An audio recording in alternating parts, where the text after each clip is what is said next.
Bonsoir à tous et soyez les bienvenus dans ce journal présenté ce soir par Laure Girard. Bonsoir chère Laure. Ravi de vous retrouver Aurélien, bonsoir à tous. Également au sommaire de cette édition, un élan de solidarité. Après les terribles tremblements de terre en Turquie et en Syrie, la solidarité s'organise en Sarthe, notamment au Secours populaire. Les métiers de la sécurité sont plébiscités par les jeunes, focus lors d'un exercice au lycée Funet Hélène Boucher et puis un nouveau lieu inauguré à la Maison de l'Europe au Mans. Et puis avec nos invités, on va parler des 24 heures, je crois. Christian Bellec est responsable de la commission centenaire des 24 heures au Conseil des Sages du Mans et Jean-Pierre Mangeon est président du Conseil des Sages du Mans. Ils organisent un événement historique à Pontlieu le 4 juin prochain dans le cadre, vous l'avez compris, du centenaire des 24 heures du Mans. Mais on démarre ce journal avec cet élan de solidarité. 4 jours après le séisme qui a frappé la Turquie et la Syrie, le Secours populaire de la Sarthe lance un appel aux dons d'urgence auprès des habitants du département.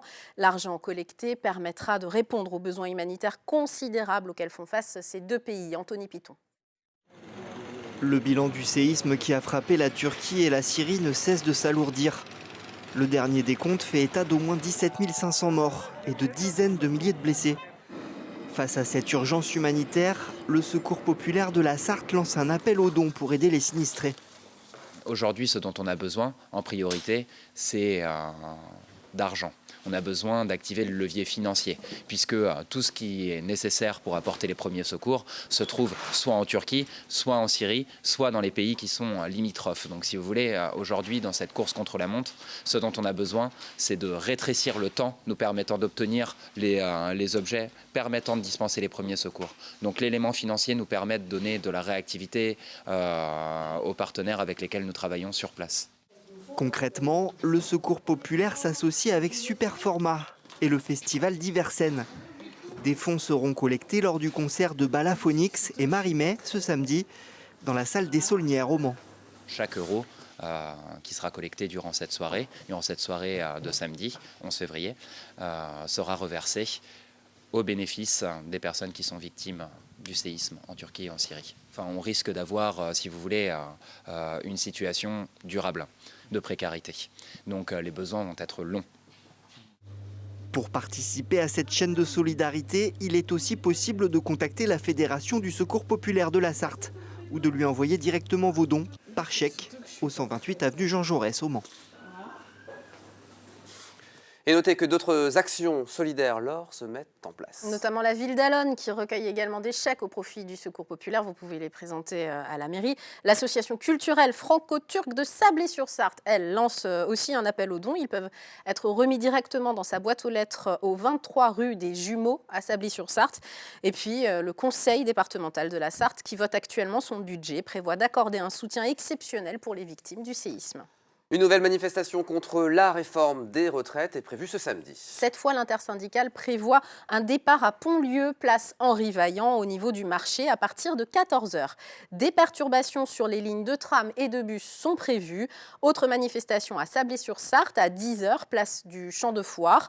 À la Ferté-Bernard, à 10 h, place du Cosec. Et enfin, à la Flèche, à 10 h 30, place Henri IV. Allez, on va prendre la direction à présent, Laure, la direction du lycée Funet Hélène Boucher. Il recrute les métiers de la sécurité et la formation proposée par l'établissement est prise d'assaut par les jeunes intéressés par la gendarmerie ou pour devenir agent de sécurité par exemple.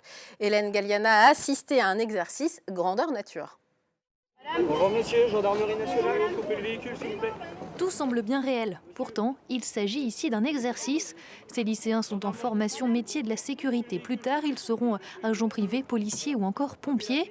Et la formation rencontre un vif succès. Pour compléter son offre, bientôt, une nouvelle post-bac sera disponible. Par apprentissage, 12 places, et qui va compléter donc l'offre de formation de l'établissement, mais aussi permettre à ces jeunes d'avoir un bac plus 2, alors soit pour être manager dans un secteur privé, ou alors bien sûr peut-être postuler à des concours d'officiers avec le fait qu'il soit un bac plus 2. Écoutez mes ordres, monsieur, tournez la tête sur la droite, c'est un ordre. Mettez les mains sur le volant. Et préparer sa formation en Sarthe permet de vivre des expériences internationales.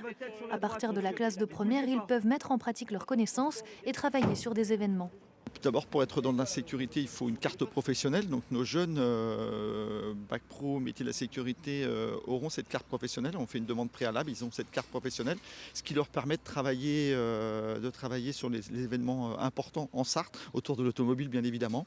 Et tous les ans, nous avons des jeunes qui vont travailler sur dans des moments temporaires autour des événements comme les 24 heures du Mans, les 24 heures camion, les 24 heures moto bien évidemment. Chaque année, le bac pro doit refuser des candidatures. Pour une place, l'établissement reçoit environ 7 demandes. Et nous vous le disions en titre, le Conseil des sages de la ville du Mans organise un événement historique lors du centenaire des 24 heures du Mans. C'est le 4 juin prochain. On en parle avec les invités de Laure Girard. Et je suis ravie d'accueillir mes deux invités ce soir. Christian Bellec, bienvenue. Bonsoir, vous faites partie du Conseil des sages et vous êtes à la coordination des projets autour du centenaire, on va le voir. Et Jean-Pierre Mangeon, merci d'être avec nous, président du Conseil des sages de la ville du Mans. Et ce Conseil des sages, eh bien, vous le voyez, a beaucoup de jolis projets autour du centenaire des 24 heures. Des projets surtout dans le quartier de Pontlieu, puisque les vrais Sartois savent qu'il y a un fameux virage à Pontlieu, très très très connu, un virage historique. C'est un lieu mythique. Et c'est pour ça qu'on a choisi le quartier de Pontlieu. Et en particulier cette épingle à cheveux qui est dessinée par le chemin de Laigné et l'avenue Georges Durand. Et dans cet angle-là, il y a à la terrasse le bar mythique aussi. Donc, c'était le lieu vraiment idéal pour faire cette manifestation. Une manifestation qui aura lieu le 4 juin, dimanche 4 juin, en plein, pendant le centenaire des 24 heures. Va se passer quoi concrètement là devant la terrasse ? Il y a 3 endroits qui sont dans ce lieu. La terrasse, on va faire un espace qui permettra de recevoir des anciens pilotes et les passionnés. Ils pourront parler d'automobile, parce que là, vous savez, il y en a plein. Donc, il y aura un échange très sympa, et puis un décorum avec des voitures, des ballots de faille, tout ça pour symboliser, et puis des panneaux des anciens de l'époque. Et puis, l'autre endroit, qui sera la place Henri Vaillant, au niveau du marché, finalement, de Pontlieu. Ce sera un dimanche matin. Là, on pourra trouver à peu près entre 15 et 20 voitures. Et on fera un petit secteur avec des toiles blanches, vous savez, carrées, toiles de tente, pour animer justement les trésors cachés. Parce que l'objectif, c'est on appelle les Sartois à nous prêter ce qu'ils ont dans leur grenier, dans leur cave. Alors quoi exactement? On peut imaginer le vieux vélo d'il y a 100 ans. Absolument. On peut imaginer les tenues peut-être. Oui, tout à fait. Si on a des émaux par exemple, ça se fait beaucoup. Vous savez, des émaux publicitaires d'époque, ce genre de choses. Oui, ce genre de choses. La déco, des vélos, des motos, enfin, tout ce qu'on peut imaginer, de la musique aussi. Parce qu'on va voir des... Et l'idéal, ce serait que ce soit de 1923. On voit la chaîne Harry Walker qui a gagné les 24 heures du Mans en 1923. On a eu la chance de la filmer la semaine dernière. Et il va peut-être y avoir des trésors suite à cet appel. Vous allez découvrir. Vous allez avoir plein de choses qui vont être certainement très intéressantes. Jean-Pierre Mangeon, vous invitez donc les Sartois qui auraient trouvé éventuellement à envoyer un mail. On va voir l'adresse mail du Conseil des sages de la ville du Mans, mais aussi tout simplement à apporter des courriers peut-être physiquement à la mairie. L'objectif, madame, c'est de l'entre-deux-guerres, créer un climat les 24 heures dans l'entre-deux-guerres, donc avec des véhicules évidemment qui ne sont pas les véhicules des années 70 ou 80. Voilà. Et donc ces trésors cachés, tout type de véhicule, mais de tenue vestimentaire. Ouais. L'idéal, ça serait d'avoir par exemple un gendarme avec une tenue de 1930 qui fasse la circulation sur le rond-point à Pontlieu. Vous faites appel aux acteurs alors également. Donc les trésors cachés, c'est à la fois dans le domaine, Christian le disait, de la musique, mais nous pensons dans la salle Henri Barbin. Alors, il y aura la salle Henri Barbin également, qui sera effectivement investie par vos soins. Voilà. Vous allez y faire quoi, là? Alors, créer le climat de l'entre-deux-guerres, des projections de films sur l'entre-deux-guerres, les actualités d'époque, etc. Exposition à partir de la coopération avec les archives municipales du Mans, mais également peut-être coopération avec le musée des musiques mécaniques que nous avons dans la Sarthe. Musique mécanique, piano, orgue de Barbarie, etc. Créer ce climat particulier de l'entre-deux-guerres autour des 24 heures. Voilà. Une véritable machine à voyager dans le temps que vous Absolument. proposez. Donc je le disais, on peut amener tout simplement un courrier avec les coordonnées pour les gens qui seraient intéressés. Si vous n'avez pas de mail, par exemple, vous allez en mairie ou vous envoyez Place Saint-Pierre à l'attention du Conseil des sages et vous pouvez également vous solliciter un événement que vous êtes en train d'organiser avec le soutien du maire du Mans, de la ville du Mans. Alors, la ville du Mans nous a sollicité Oui. en disant à la fois Conseil des sages, peut-être les conseils de quartier, et là c'est le cas sur ce secteur, avenue Georges Durand, Pont-Lieu, où le conseil de quartier va nous accompagner. Nous allons avoir prochainement une réunion de coordination pour avoir l'apport de toutes les bonnes volontés et de tous ceux qui sont intéressés par ce projet. Ce projet, ça va se passer le 4 juin. On sera en plein pendant les festivités du centenaire des 24 heures. Merci, messieurs, d'être venus nous en parler. Et je ne doute pas qu'on en reparlera sur les ondes d'LMTV Sarthe. Merci. Merci bien. Merci à vous. Un entretien enregistré dans l'après-midi. Un mot à présent lors de la qualité de l'air. Oui, on respire mal depuis ce jeudi matin en Sarthe.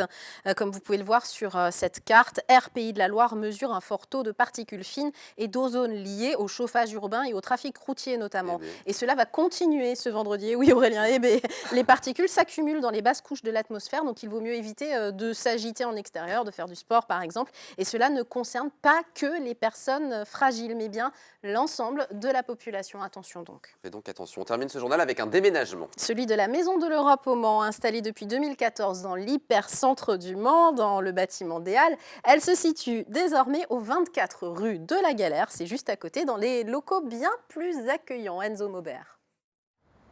Fini le vieux bâtiment des Halles. La Maison de l'Europe déménage au 24 rue de la Galère, dans des locaux plus spacieux, plus accueillants, mais surtout plus visibles du grand public. C'est le 3e lieu aujourd'hui qu'on occupe et on est très content parce qu'on est toujours dans l'hypercentre, à 2 pas du tram, à 2 pas de la place de la Rep. Enfin, on est vraiment dans le centre-ville et pour les jeunes c'est très pratique de venir nous voir, pour les familles aussi c'est pratique de venir nous voir. Donc on est vraiment au cœur de la ville du Mans et de la vie de la cité et c'est quelque chose qui est assez important pour nous parce que l'Union européenne c'est pas quelque chose de marginal non plus, donc on fait partie du grand bassin, du centre-ville et on en est très content. Allez. L'association a bénéficié d'une subvention de 50 000 € de la ville du Mans pour s'installer et acheter ces nouveaux locaux. Elle emploie 5 salariés à temps complet. Sa mission, informer, mais aussi accompagner la mobilité au sein de l'Union européenne. Alors hier, on avait par exemple un père et sa fille. L'objectif, c'était que pour sa fille, il puisse y avoir une mobilité à l'étranger qui puisse se faire. Après, comment, de quelle manière, on est là pour ça. Donc avoir un projet de stage à l'étranger, c'est quelque chose que l'on peut aider. Avoir un volontariat aussi à l'étranger, c'est quelque chose que l'on peut faire, puisque notre objectif, c'est de pouvoir expliquer sur toute la Sarthe, ou en tout cas le plus largement possible, le grand projet de l'Union européenne. Le 13 mai prochain, elle organisera par exemple la Fête de l'Europe, place du Jet d'eau au Mans. Et la Maison de l'Europe, on en parlera dans quelques instants puisqu'on va accueillir Sina. Elle est allemande et elle est volontaire européenne chez nous en Sarthe. C'est juste après une page de pub et la météo. Avec plaisir. À tout de suite.